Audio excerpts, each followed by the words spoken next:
Good morning, good afternoon, good day, world. This is the man from Buzzwalk, Jaboni, better known as the Badass. And today, I'm gonna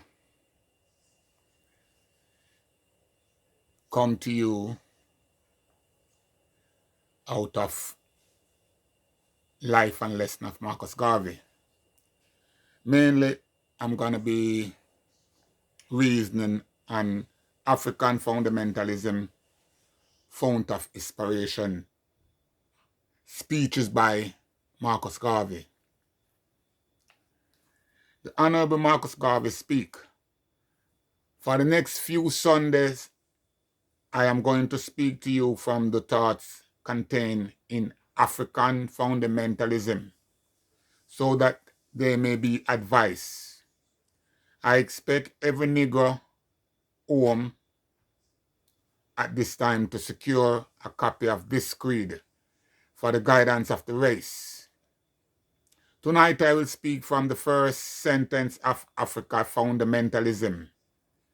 The time has come for the Negro to forget and cast behind him his hero worship and adoration of other races, and to start out immediately to create and eliminate heroes of his own. Hear that? Marcus Garvey tell us, and this is like how many years ago, before even the beginning of Rastafari worship. Like I said, first of all, before I get into the Marcus Garvey utterance, I have to give respect to a few personal brethren. As always, respect goes out to Fear Ramesses, my good Ados brethren. Again, I want to pay special respect to my good brethren, Paul Dean, and your father, Jadine. I received your voice note this morning and I was very enlightened. I want you to know that I have great respect for you. And the broadcast that I put out yesterday, I didn't actually care much about anybody's views or opinion, because this is my feelings and this is my meditation for years. From I was locked up, I have been meditating on these things. A lot of the things that I've been saying now, it might sound strange and confounded to some people, but these are things that I have been meditating while I was in solitary. And these are things that I need answer to from a long time and was not able to discuss these things with most of the elders.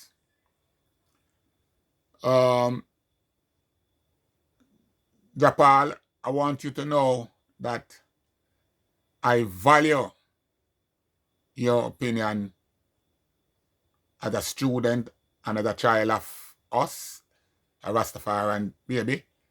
I value your opinion very much.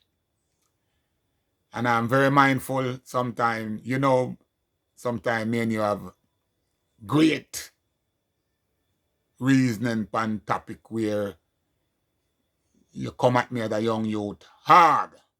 I have to hold my grounds, and I'm going to hold my ground. The fact that you stand your grounds, it make me feel real. I'm very excited that on this topic that we are venturing on now, that you have been holding this meds for a long time. And I also respect the fact, and I would like to show you the utmost respect for your views. Like I said, it's not like I jump ship. I'm not jumping ship. I'm still a Rasta baby because I am what I am. It's just that I cannot hold on to, and I'm not going to stay on a sinking ship, so to speak. And this ship, this Rastafari ship, is going down. And I'm not going down with it, in a nutshell. Respect goes out to Bob, yeah, because we have to give some respect to where the respect. Bob Cosmic, respect goes out to you, my brother. Because in my zeal and excitement in expressing myself, I have overlooked a very simple point, which is very fundamental, and that is the coronation of His Majesty, which was 1930, November 2nd. Somehow, in my broadcast yesterday, I put it down as 1932, but so I stand corrected. That was like a simple error, but I stand corrected. I also respect the fact that you relate to what I am also pointing out. Now, this conflict that we are experiencing is the fact that what I am trying to explore is how we know about the conflict. As Paul Rightful say, we shouldn't dwell upon it. But for I'm not dwelling upon the conflict. There is a deeper side of this thing that I am trying to fathom. And I think we need to research and dig into that. Because, one, none of the founding father of the Rastafari faith was scholars. None of them. And if we should go with what the myth have put forth, that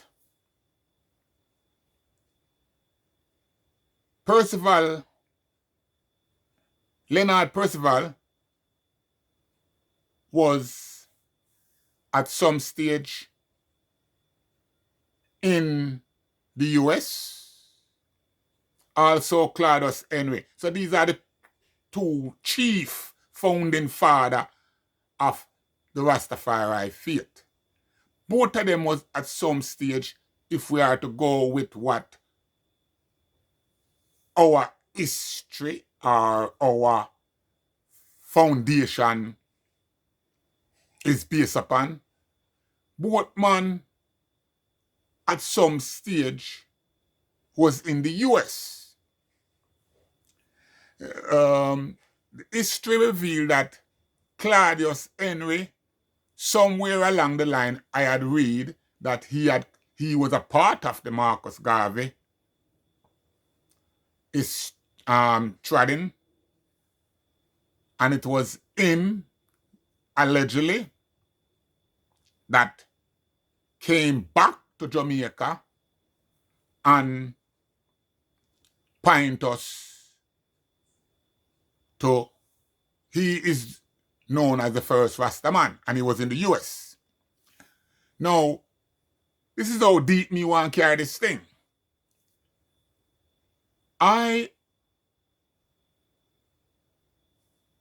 is looking at the point now that the COINTEL program that they used was to bring down Marcus Garvey. We need to look at it closely. And we need to look if Marcus Garvey was also infiltrated by the Rastafari movement. Yeah, because at some stage I had come across, and I have to go restudy again to come up with this, but I'm just putting it out there because the way society has said today, I might not have to go and research because somebody might already heard this, come across it, but it is being said that Marcus Garvey run with Leonard Howell. Yeah, I read that someplace, I think I read that at some stage in a book named Jacobin Production. Yeah, because the Jacobin Production, somebody stole my Jacobin Production, but the Jacobin Production is a black history chronicle of Marcus Garvey and the whole trading of Marcus Garvey, Jacobin Production. And in it, I am sure that I have come across that Marcus Garvey run with Leonard Howell. We need to examine now why Garvey did run with Leonard Howell. And it's Leonard Howell who is known today as the founding father of the Rastafari nation. Like me say, this is not a emotional or sentimental thing. We need to examine how the strongest black organization for the black race today, no other organization that come close to Marcus Garvey organization. How comes Rastafari have suppressed, for lacking a better word, the Garvey movement? I can't relate to that. Me can't relate to that Garvey did have over 1 million strong, him own army, more than everything. That's how well organized Garvey was back in the dark days, as Paul rightfully pointed out, when we had no social media. To communicate from country to country, a telegram we have to use. If you remember what telegram was. For those African leaders to be linking, a telegram them I use will take 2 weeks and 3 weeks to reach places. If you remember how telegram work. And Garvey was able under that system to link over 1 million strong. Today, when you speak about Garvey, the whole place becomes like he's an enemy. Nobody know, I won't say nobody, the other race have race shame us that we know even afraid to utter Garvey name. If you utter Garvey name, every other race start look on you like, here comes one of them again. Right? So now, let's go and look at what Garvey had was to say about having your own opinion. This is page 7 of Life and Lesson. Page 7 may come out now, yeah? And it dealing with African fundamentalism. Garvey said, any race that accept the thoughts of another race automatically become the slave race of that other race. As men think, so they do react above the things around them. When men are taught to think in a certain groove, they act similar. It is no wonder that the Negro act so peculiarly within our present civilization, because he has been trained and taught to accept the thought of a race that had made itself by assumption superior. The Negro, during the time of slavery, accepted his thought and opinion from the white race. By so doing, he admitted into his system the idea of the superiority of a master in relation to a slave. In one instant, he was freed, that is, from chattel slavery. But up to the time of the Universal Negro Improvement Association, he was not free in mind. African fundamentalism seek to emancipate the Negro from the thought of others who are encouraging him to act on their opinion and thoughts. Any race that has succeeded in the world, speaking of the ancient world up to the present world, will tell you that they succeed by thinking and acting for themselves. Whether they be the Medes are the Persian, the Greek are the Roman, the English are the Americans, each and every one, ancient and modern, will tell you that their ability to rise above others and to establish themselves in the world was only made possible through the fact that they thought and act for themselves. And we who have studied the trend of world event seriously recommend to the Negroes that he can only do this when he start to think and act for himself. He must create around him his own philosophy, the semblance of everything that he desires for himself. That is what African fundamentalism seeks to do. Establish a creed as a guide so that you will make few mistakes, if any, in the world. Because if you act on the thought of others, so long will they remain your superior. For no man is so just because of the sin of the world to treat his brother as he would that other treat him. Man will not treat his brother with equality. We have one race pulling against the other, so that it has almost become an axiom that no man will think equally for his brother. And so those who have imposed their thought upon you will give you only that thought to let you serve them as slave. Yeah, that was Marcus Garvey speech and having your own opinion. So today, Jaboni is a man where, I will tell you, a runaway slave. And I have my own opinion and things. To have your own opinion, my own opinion is based upon my experience in life and life journey and what life has started and the things that me encounter with have made where I have grown up and matured to this point now where I can actually have an opinion and grow and establish and reason upon it with no qualms about what you feel about what I am saying. Before, I'm not going to make this one too long, but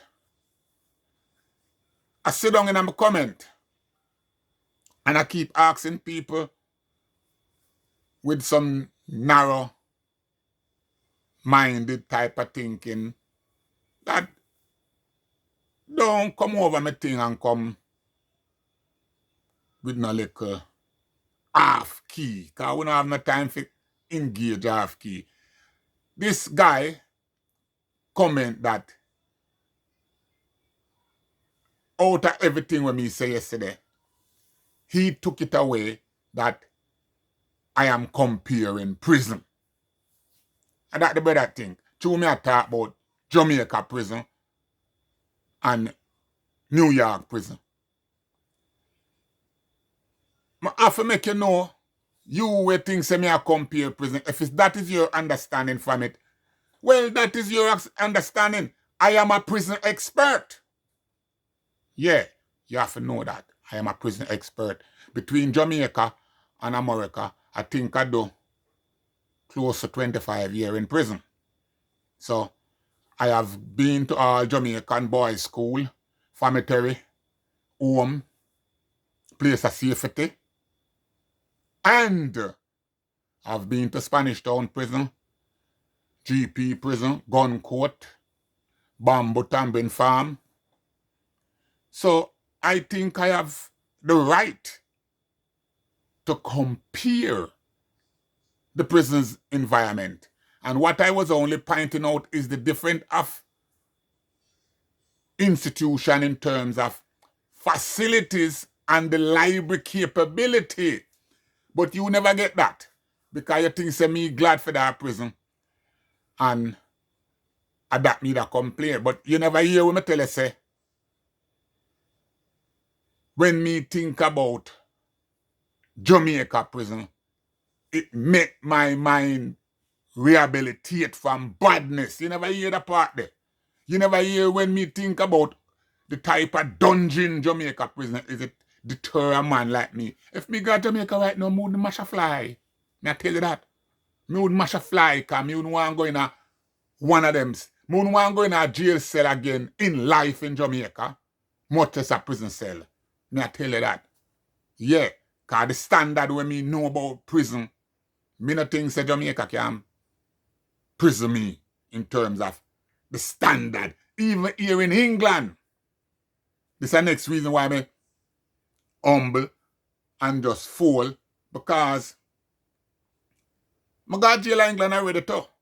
And when me see all for them jail set up, a dungeon, all of these jail here in England is dungeon because what you never know, if you want to know, is that anywhere you lock up and you can't see the sunshine, if you have to ask your warder if it's night or day, it's dungeon.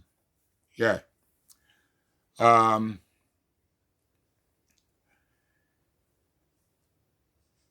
Marcus Garvey life and lesson.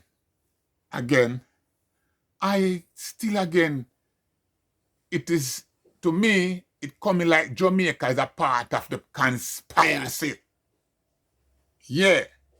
In suppressing Marcus Garvey teaching. I think, but everybody know that we are not independent because if we were independent, we'll be teaching Marcus Garvey to the children in our school system.